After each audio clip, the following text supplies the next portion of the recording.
বিশ্ব নবীর পথ চিরশান্তির পথ, অশান্ত বিশ্বে তুমি রহমত। এসো তাই মেধা মননে জেনে নি। আসসালামু আলাইকুম রহমতুল্লাহি ওয়া বারাকাতুহু। সুপ্রিয় দর্শক শ্রোতা, প্রতিবারের মতো প্রতি সপ্তাহে যে আমরা দারসুল হাদিসের প্রোগ্রাম করে থাকি, আপনাদেরকে সেই দারসুল হাদিসের প্রোগ্রামে বা অনুষ্ঠানে আপনাদেরকে আমন্ত্রণ জানাচ্ছি। জীবন ঘনিষ্ঠ, বিশেষ করে মুসলিম উম্মার জন্য যারা সালাত আদায় করেন, সওম পালন করেন, দ্বীনের অন্যান্য হুকুম আহকাম যারা আদায় করার চেষ্টা করেন, তাদের উদ্দেশ্যে আমাদের এই দারসুল হাদিস। বিশেষ করে যারা মুসলিম উম্মাহ, তারা অবশ্যই সওম পালন করে থাকেন, সালাত আদায় করে থাকেন। এই কারণে তাদের জন্য আমাদের এই দারসুল হাদিসের এই অনুষ্ঠান। আশা করি আপনারা আপনাদের মনের খোরাক পাবেন এই অনুষ্ঠান থেকে। আমরা প্রতিবারেই রিয়াদুস সালেহীন আল্লামা নববী রহমতুল্লাহ আলাইহির এই বাছাইকৃত হাদিসগুলো, যেগুলো তিনি বুখারী, মুসলিম সহ সহিহ গ্রন্থগুলো থেকেই তিনি বাছাই করে আমাদের ইবাদতের সুযোগ করে দিয়েছেন। এই জন্য তার জন্য যেমন দোয়া করছি, যারা সেগুলো আমাদের সামনে বই আকারে উপস্থাপন করেছেন, অনুবাদ করে উপস্থাপন করেছেন, তাদেরকেও মোবারকবাদ জানাচ্ছি। তাদের ইহ পরকালীন মুক্তি যেন হয় এই সুন্দর ব্যবস্থাপনার জন্য, এবং এনটিভির সকল কর্মকর্তা, কর্মকৌশলী সবাইকেও মোবারকবাদ জানাচ্ছি এই সুন্দর আয়োজনের জন্য, যে তারা এই হাদিসের যে দর্শের ব্যবস্থা করেছেন, এই জন্য তাদেরকে মোবারকবাদ জানাচ্ছি। সুপ্রিয় দর্শক শ্রোতা, আজকের বিষয় হচ্ছে, প্রতি মাসে আমরা 13, 14, 15 তারিখ রোজা রেখে থাকি অনেকেই। সবাইকেই এই রোজা বা এই সওম পালনের জন্য আহ্বান জানিয়ে আমার আলোচনা এখন শুরু করছি। যে আসলে 13, 14, 15 এই 3 দিনকে আইয়ামে বিদ বলা হয়।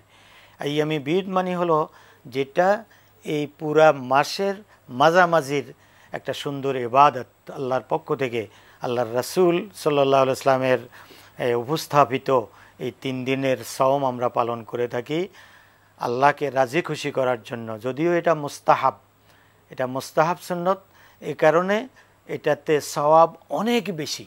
ফরজটা তো হলো আমাদের দায়িত্ব, এটা করতেই হবে, যেহেতু আল্লাহ পাক আমাদেরকে লক্ষ কোটি নেয়ামত দিয়ে রাখছেন। এই কারণে ফরজ হিসাবে, দায়িত্ব হিসাবে ওই ফরজ সালাতগুলো আমরা আদায় করি, ফরজ সওমগুলো আদায় করি, ফরজ জাকাত দিয়ে থাকি। এরকম সওমের ক্ষেত্রেও অনেক ফরজ আছে, যেই ফরজগুলো আমরা দায়িত্বের কারণে করে থাকি। কিন্তু অতিরিক্ত যেটা সওম আমাদেরকে পালন করতে হচ্ছে, এটা আমাদের মিন তিবি খাতিরিনা, আমাদের মনের একেবারে গহীন থেকে আন্তরিকতার সাথে এবং নিষ্ঠার সাথে সেই ইবাদতগুলো করতে হচ্ছে এবং আসে। কোনো ব্যক্তি মাহে রমজানের যেই সওমগুলো পালন করে, সেটা তার দায়িত্বের কারণে করে, কিন্তু পরবর্তীতে যদি নফল সালাত আদায় করে, এটার দ্বারা বোঝা যাচ্ছে যে তার আন্তরিকতা আল্লাহর জন্য কতটুকু। আর আল্লাহ পাক বলেছেন যে আমাকে এবং আমার রাসূলকে যারা বেশি ভালোবাসবে, তারা অবশ্যই অবশ্যই ইবাদত বন্দেগী বেশি করবে। এ কারণে আমরা দেখতে পাচ্ছি আল্লাহর রাসূল সাল্লাল্লাহু আলাইহি ওয়াসাল্লাম অনেক রোজা রাখতেন, সাহাবায়ে কেরাম অনেক রোজা রাখতেন।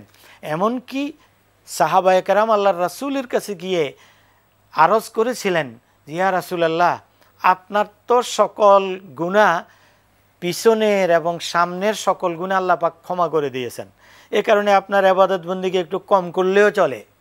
কিন্তু আমাদের তো এই ধরনের কোনো ঘোষণা আমাদের জন্য আসে নাই। এ কারণে আমরা যদি একটু প্রত্যেক দিন রোজা রাখি, পুরা যে কয়েকদিন হারাম সে কয়েকদিন বাদ দিয়ে সারা বছর যদি রোজা রাখি, সারা রাত্রে যদি আমরা কিয়ামুল লাইল করি, অর্থাৎ দাঁড়িয়ে দাঁড়িয়ে নফল ইবাদত করি, তাহাজ্জুদ আদায় করি এবং দান দক্ষিণা করি, তাহলে এটা ভালো হয় না? আল্লাহর রাসূল বলছেন যে তোমরা এটা করতে পারবে না, একে তো তোমাদের শরীর কুলাবে না। আমি করতেছি এই কারণে যে আমার যে খাদ্যের ব্যবস্থা আল্লাহ পাক করতেছেন, এটা সরাসরি আল্লাহর পক্ষ থেকে। আমার রব আমার ইউতঈমুনি ওয়া ইয়াসকিন, তিনিই আমাকে খাওয়ান এবং তিনি আমাকে পান করান। অতএব সেটার শক্তি হচ্ছে আলাদা, অত্যন্ত ফ্রুটফুল শক্তি সেটা। অতএব তোমরা সেই শক্তি পাও না, অতএব তোমাদেরকে একাধারে সওম পালন করা ঠিক নয়। ফাঁকে ফাঁকে সওম রাখবে, ফাঁকে ফাঁকে সওম ভাঙবে। সারা রাত্রে আবাদত করতে পারবে না, সেখানে 3 ভাগের 1 ভাগ হোক, অর্ধেক হোক, এইভাবে তোমরা আবাদত করবে, কিন্তু পুরা রাত্রি নয়। কারণ হচ্ছে এই তোমরা দুর্বল, অতএব তোমাদের শরীরের উপরে 3টা হক রয়েছে। 3টা হক কি কি? একটি হচ্ছে যে রোহেকা আলাইকা হাক্কান, যে তোমার রোহের জন্য একটা হক, অর্থাৎ তুমি ইবাদত বন্দি করবে এক অংশে রাত্রে জাগ্রত থেকে। ওলে জাউজিকা আলাইকা হাক্কান, আর একটি অংশ হচ্ছে তোমার স্ত্রীর হক, তোমার স্ত্রীকে একটা সময় তোমাকে দিতে হবে ওই রাত্রে। আর 3 নম্বরে হচ্ছে ওলে আইনিকা আলাইকা হাক্কান, তোমার এই চোখের জন্য একটা হক রয়েছে, অর্থাৎ তুমি ঘুমাবে। অর্থাৎ এই রাতকে 3 ভাগ করে স্ত্রীর জন্য, ইবাদতের জন্য এবং ঘুমের জন্য ভাগ করে নিতে হবে। তাহলে সারা রাত্রেও যেমন ইবাদত করা যাবে না, তেমনিভাবে একাধারে সওমটা পালন করা যাবে না, কারণ এটা তুমি দুর্বল হয়ে পড়বে, অন্যান্য ইবাদত নষ্ট হয়ে যাবে। আর সওমের ক্ষেত্রে ফরজ সওম আমরা মাহে রমাজানে করব, এরপরে আমাদের উপরে সোমবারের সওম, বৃহস্পতিবারের সওম, বিশেষ করে প্রতি মাসের 13, 14, 15 এই আইয়ামে বিদের 3টা সওম আমাদেরকে মুস্তাহাব হিসাবে রাখার কথা আল্লাহ রাসূল সাল্লাল্লাহু আলাইহি ওয়াসাল্লাম বলেছেন। অতএব আমরা যদি এই 3টা করে আমরা 11 মাসে 3, 11, 33টা রোজা রাখতে পারি, তাহলে বিরাট একটা অংশ। এবং সেখানে আল্লাহর রাসূল কিছু পুরস্কারের কথাও ঘোষণা করেছেন। এই সওমগুলো যদি আমরা পালন করি, তাহলে পুরা বছরের যেই সওয়াবটা, সেই সওয়াবটা পাওয়া যাবে।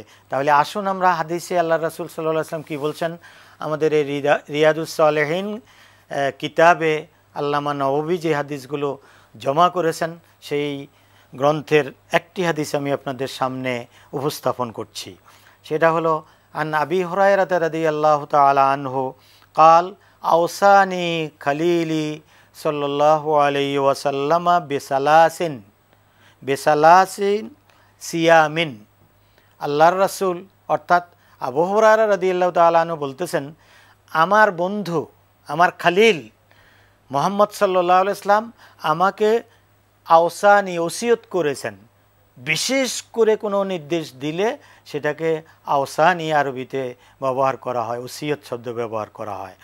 অতএব এখানেও আবু হুরায়রা রাদিয়াল্লাহু তাআলা আনহু বলতেছেন, আমাকে বিশেষভাবে আল্লাহর রাসূল সাল্লাল্লাহু আলাইহি ওয়াসাল্লাম বলেছেন যে আমি যেন 3টা রোজা রাখি। সেই 3টা রোজা কি? মিন কুল্লে শাহরিন, প্রত্যেকটি মাসে, শাহর মানে মাস, কুল মানে প্রত্যেকটি মাসে যেন আমরা 3টা সওম পালন করতে পারি। সেই 3টা সওম অন্য হাদিসের মধ্যে আসছে যে 13, 14, 15 তারিখ প্রত্যেক মাসের, এবং সেটাকে আইয়ামে বিদ বলা হয়েছে। অর্থাৎ এই 3টা সওম যদি আমরা পালন করতে পারি, তাহলে সেটা আল্লাহর রাসূলের সেই ওসিয়ত, সেই বিশেষ নির্দেশনা আর দিক হবে, আমরা সেটা পালন করার চেষ্টা করব। ওই হাদিসের মধ্যে আরও 2টা কথা বলা হয়েছে, যদিও আজকের আলোচ্য বিষয় না, তারপরেও হাদিস যেহেতু কমপ্লিট আপনাদের সামনে বলতে হচ্ছে, এ কারণে ওই 2টার অনুবাদও আমি করে দিচ্ছি। সেটা হলো ও রাকাতাই দোহা, আমরা যেটা চাশতের সলাত বলে থাকি, চাশতের নামাজ বলে থাকি, অর্থাৎ সূর্য উদয়ের কতক্ষণ পর থেকে শুরু করে 12টা বা 11:30টার আগ পর্যন্ত যে সময়টা, এটাকে দোহা বলা হয়। এই সময়ে আল্লাহর রাসূল 2 রাকাত সালাত আদায় করতেন অত্যন্ত আন্তরিকতার সাথে, দীর্ঘ সময় লাগিয়ে। আমরাও যদি সেই সালাতুদ দোহা আদায় করতে পারি তাহলে অনেক সওয়াব অর্জন করতে পারবো। রাকাতায়ে দোহা মানে চাষতের 2 রাকাত সালাত। আর আরেকটি বিষয়ে আল্লাহ রাসূল সাল্লাল্লাহু আলাইহি ওয়াসাল্লাম এই হাদিসের মধ্যে আমাদের দৃষ্টি আকর্ষণ করেছেন, আর ও আন উতেরা কাবলা আন আনামা, আর ও আন উতেরা আমরা ওয়েতের আদায় করব কিসের? কাবলা আন আনামা, ঘুম যাওয়ার আগে। কাবলা মানে আগে, আনামা মানে আমি ঘুম যাওয়ার আগে যেন আমি ওয়েতেরের সালাতটা আদায় করে নিতে পারি। এ কারণে ওয়েতেরটা 1 রাকাত আর 3 রাকাতের সেই দ্বন্দ্বের মধ্যে আমি যাচ্ছি না। যারা 1 রাকাত আদায় করেন তাদের জন্যও যথেষ্ট, 3 রাকাত যারা পড়েন তাদের জন্যও যথেষ্ট, যে তারা ঘুমের আগে যদি এই সলাতুল ওয়েতেরটা আদায় করে নিতে পারেন তাহলে সওয়াব বেশি হবে। কেন? আল্লাহ রাসূল সাল্লাল্লাহু আলাইহি ওয়াসাল্লাম বলেছেন, মাগরিবের নামাজের মাধ্যমে দিনের যত সালাত আছে, অর্থাৎ সলাতুল জোহর আর সলাতুল আসর আর সলাতুল মাগরিবের মাধ্যমে দিনের সকল সলাতগুলো বেজড় হয়ে যায়। আর রাত্রের সলাত যেটা পড়ব আমরা, ফরজ হোক সাথে অন্যান্য নফল হোক, যেটাই হোক, সেগুলোকে বেজড় করার জন্য আমরা সলাতুল ওয়েতের আদায় করব। তাহলে দিনের সলাতগুলোও ওয়েতের হয়ে গেল, রাত্রের সলাতগুলোও ওয়েতের হয়ে গেল, মানে বেজড় হয়ে গেল। অন্য একটি হাদিসে, সেটাও মুসলিম শরীফের একটি হাদিস, সেটা আমি আপনাদেরকে বলছি, যে আবু দারদা রাদিয়াল্লাহু তাআলা আনহু বলতেছেন। আগেরটা হলো আবু হুরায়রা রাদিয়াল্লাহু তাআলা আনহু থেকে, এটা হচ্ছে আবু দারদা রাদিয়াল্লাহু তাআলা আনহু, আল্লাহর রাসূলের অত্যন্ত নিকটতম একজন সাহাবী। তিনি বলছেন, আওসানি খালিলি বিসালাসিন লান আদাআহুন্না, আমার বন্ধু মুহাম্মদ সাল্লাল্লাহু আলাইহি ওয়াসাল্লাম আমাকে একবারে খুব গুরুত্বের সহকারে ওসিয়ত করেছেন, কি? 3টা বিষয়ে। লান আদাআহুন্না, যেগুলোকে আমি কখনো যেন না ছাড়ি। লান শব্দ দিয়ে ব্যবহার করা হয়েছে। লান আরবি এমন একটা শব্দ যেটার অর্থতে আসে কখনো, মানে লান আদাআহুন্না মানে যেগুলোকে আমি যেন কখনো না ছেড়ে দেই। সেগুলো কি? মা এস্তু। আরেকটি শব্দ বলছেন আবু দারদা রাদিয়াল্লাহু তাআলা আনহু, যে মা এস্তু, যতদিন আমি বেঁচে থাকি ততদিন যেন এই 3টা জিনিস না ছাড়ি। এই জন্য আল্লাহ রাসূল আমাকে ওসিয়ত করেছেন। কি করেছেন?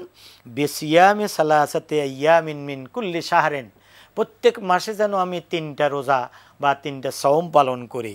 ও সলাতুদ দোহা, এবং সলাতুদ দোহা যেটা বলেছিলাম চাষতের সালাত, সেটার ব্যাপারে।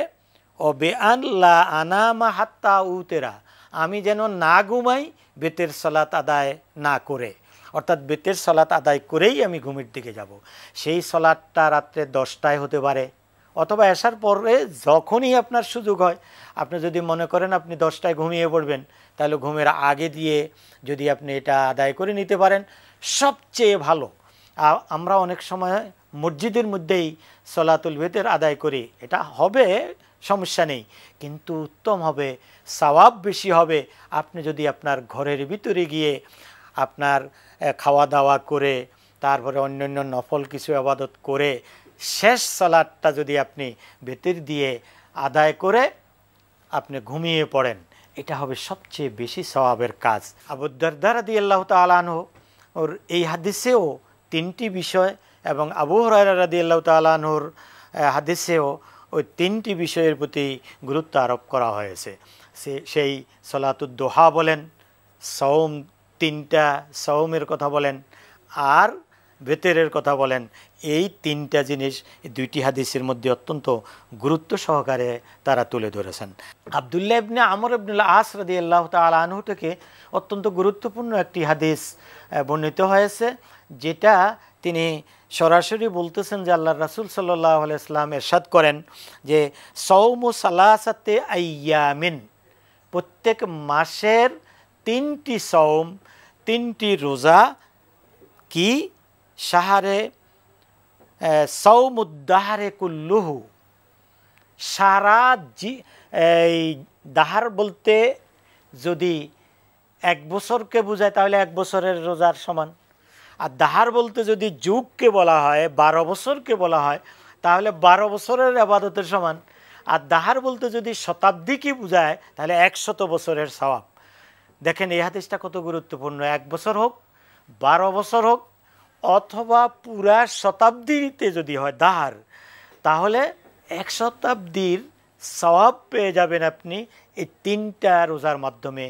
13, 14, 15 তারিখ প্রত্যেক আরবি মাসের, বাংলা মাসের নয়, আরবি মাসের 13, 14 এবং 15 তারিখ যদি আপনি সওম পালন করেন তাহলে আপনি আপনার পুরা যুগের সওয়াবটা পেয়ে গেলেন। কত আমাদের বান্দাকে বাঁচানোর জন্য, বান্দাকে দোজখ থেকে নিষ্কৃতি দেওয়ার জন্য, বান্দার আমলটাকে সমৃদ্ধ করার জন্য, বান্দার আমলটা যেন একেবারে বিশাল হয়ে যায়, এই জন্য আল্লাহ রাব্বুল আলামিনের পক্ষ থেকে কত সুন্দর ব্যবস্থাপনাগুলো আল্লাহ পাক করে রাখছেন, আল্লাহর রাসূল সাল্লাল্লাহু আলাইহি ওয়াসাল্লাম আমাদের সামনে তুলে ধরেছেন। আমরা সেগুলো যদি লুপে নিতে পারি তাহলে অবশ্যই অবশ্যই আমাদের আমল নামা সমৃদ্ধ হবে। কাল কিয়ামতে আমরা এটা বলতে পারবো যে আল্লাহ এত ইবাদত তো করি নাই, এত ইবাদতের সওয়াবের পাহাড় কোত্থেকে আসলো। তখন ফেরেশতারাও বলবে, আল্লাহর পক্ষ থেকে বলে দেওয়া হবে যে হ্যাঁ, তুমি যে দুনিয়াতে এই ছোট্ট ছোট্ট আমার কথাগুলোকে ফলো করে, ইত্তেবা করে, অনুসরণ করে তুমি যে ইবাদতগুলো করেছো, সেই ইবাদতগুলোতে আমি বেশি খুশি হয়ে গিয়েছি, বেশি খুশি হয়ে তোমাকে আমি এই সওয়াবগুলো দিয়েছি। তুমি যদি আরও করতে তাহলে আরও সওয়াব বেশি বেশি পেয়ে যেতে, তুমি তোমার মর্যাদাগুলোকে জান্নাতের মধ্যে সুউচ্চ করতে পারতে। এ কারণে দুনিয়াতে সময় থাকতে আমাদেরকে ওই সময় বুঝে বুঝে এই ছোট্ট ছোট্ট আমলগুলো যদি আমরা করতে পারি তাহলে আমাদের জন্য বিরাট একটি পাওনা হয়ে যাবে আল্লাহর দরবারে। এবং বলতে পারবো জোর করে, আল্লাহ তোমার জন্যই সওম পালন করেছি, তোমার জন্য প্রতি মাসেই আমি 3টা সওম পালন করেছি, তোমার জন্য আশুরার সওম পালন করেছি 1টা বা 2টা, 9 এবং 10 2টা, অথবা অন্যান্য যেই নফল যে আমরা শাওয়াল মাসের রোজা রাখি, তারপরে শাবান মাসে আমরা কিছু রোজা রাখার চেষ্টা করি, ইত্যাদি ইত্যাদি যে সওমগুলো আমরা পালন করতেছি, এই সওমের মাধ্যমে আমরা আমার আল্লাহর কাছে পাওনা ক্লিয়ার হবে যে আল্লাহ পাককে বলতে পারবো তোমার জন্যই তো এগুলো করেছি, দান করেছি, খয়রাত করেছি তোমাকে রাজি খুশি করার জন্য, দুনিয়াতে পদ পাওয়ার জন্য নয়, দুনিয়াতে মানুষ আমাকে রোজাদার বলুক, মানুষ আমাকে হাজি বলুক, এই জন্য আমি হজ করে নাই, এই জন্য আমি রোজা রাখি নাই, আমি একমাত্র তোমার খুশনুদির জন্য, তোমার সন্তুষ্টির জন্য আমি এই সওম পালন করেছি, ইবাদত বন্দেগী করেছি, তুমি আমার এগুলো কবুল করো। আছে এই কয়েকদিন আগেই যে কোরবানি আমাদের কাছ থেকে বিদায় নিয়েছে, সেই কোরবানিতে অনেক লোক এমন ছিল যারা নিষ্ঠার সাথে কোরবানি করেছে, যারা আল্লাহ রাব্বুল আলামিনের খুশির জন্য কোরবানি করেছে, এটা ঠিক। আবার কিছু আছে গোশত খাওয়ার জন্য শুধু যে কোরবানি করেছে, আবার কিছু আছে নিজের নাম প্রকাশ করার জন্য, তার এলাকার লোকদেরকে এই গোশত বিলিয়ে পরবর্তীতে ইলেকশন করবে বা অন্য কিছু তার চাহাত থাকতে পারে, সেগুলো করার জন্য অনেক সময় 2 লক্ষ, 5 লক্ষ, 10 লক্ষ, 40 লক্ষ টাকার গরু সে কিনতেছে, 1টা হোক আর 10টা হোক মানুষের মাঝে। যদিও এটা ভালো কাজ, কিন্তু ওই নিয়তের কারণে তিনি তো সওয়াব থেকে অনেকটা বঞ্চিত হবেন। এ কারণে আল্লাহ পাক বলেছেন, লা ইয়ানালাল্লাহু লুহুমুহা ওয়ালা দিমাউহা ওয়ালাকিন ইয়ানালুহু তাকওয়া মিনকুম। আল্লাহ পাক বলছেন, আমার কাছে তোমাদের ওই জন্তু জানোয়ারের জবাই করার এই গোশত আমার কাছে পৌঁছায় না, রক্ত আমার কাছে পৌঁছায় না, আমার কাছে পৌঁছায় তোমাদের তাকওয়া।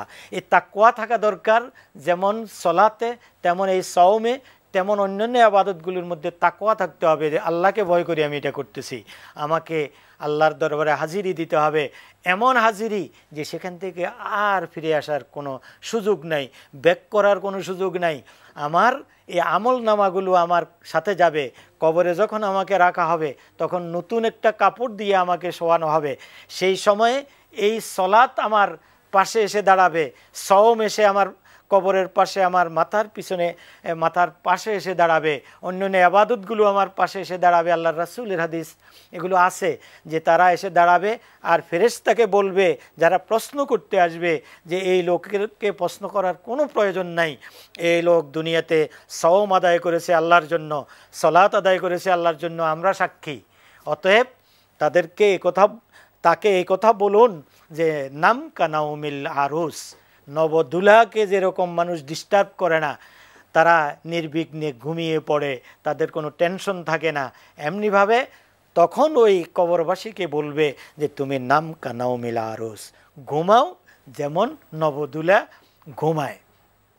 আর যেদিন কেয়ামত কায়েম হয়ে যাবে সেদিন ফেরেশতার ফুঁয়ের সাথে সাথে মিন আজদাসিহিম, তারা তাদের কবর থেকে উত্থিত হবে, ইলা রব্বিহিম ইয়ানসিলুন, তারা আল্লাহর ডাকে সাড়া দিয়ে দ্রুত ময়দানে মাহশারের দিকে দ্রুত চলে যাবে।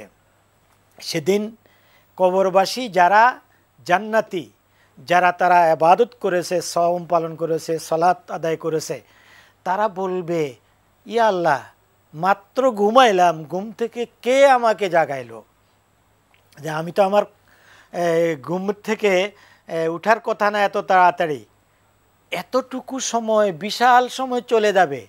কিন্তু এই রোজাদার, এই সওম সালাত আদায়কারী, ইবাদত বন্দি করা এই মুমিনরা আরামে যেহেতু কবরের মধ্যে থাকবে, তারাই এই ধরনের আবদার করবে যে আরও কতক্ষণ ঘুমাইলে মনে হয় ভালো হতো।